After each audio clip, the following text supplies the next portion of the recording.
Parce que l'existence qui est proposée à l'homme par l'homme ne fait pas l'objet d'un questionnement sur la raison réelle de l'activité par laquelle l'existence se mène, il est évident que l'esprit stagne sur des modèles de vie vétustes provenant des expériences vécues.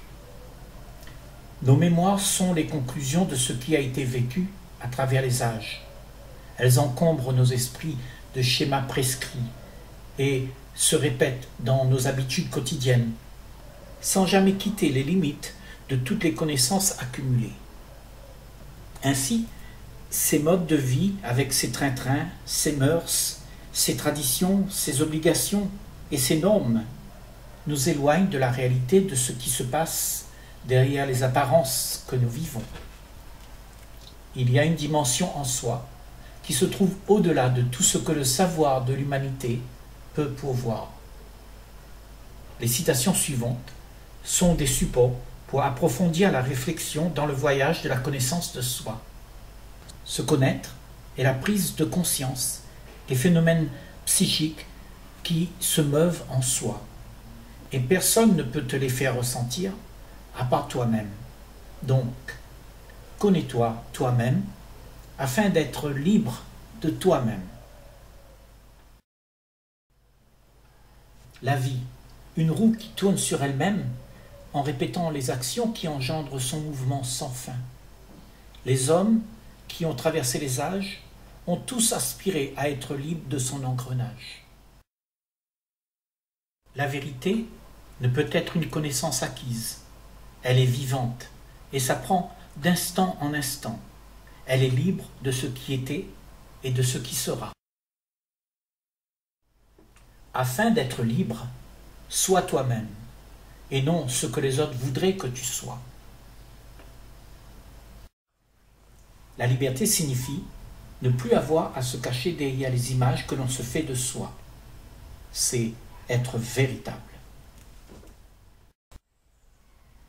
Avant que le temps ne te prenne et te propose la vie que tu dois vivre, prends le temps de vivre la vie qui est à vivre. Le jour se lève et propose la vie à vivre. Mais l'homme, aimant vivre la vie qu'il rêve, est dépendant de l'idée qu'il en fabrique. Aimer, c'est rejoindre l'autre rive sur une corde, surplombant un canyon, sans même être soucieux du danger.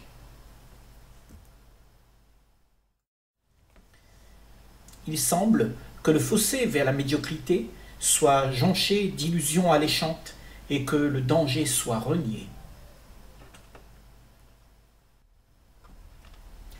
Au fil de l'existence, l'atrocité semble se banaliser dans la routine des quotidiens. Pourquoi? La cause des stress provient de l'activité à convoiter ce qui est désiré. Cela engendre de l'angoisse due aux obstacles qui jonchent la route, créant la frustration et l'attente de ce qui est à gagner. Il y a un malaise profond derrière nos envies de bien paraître. Nous nous faisons croire être autre chose pour gagner de l'importance, afin d'être acceptables.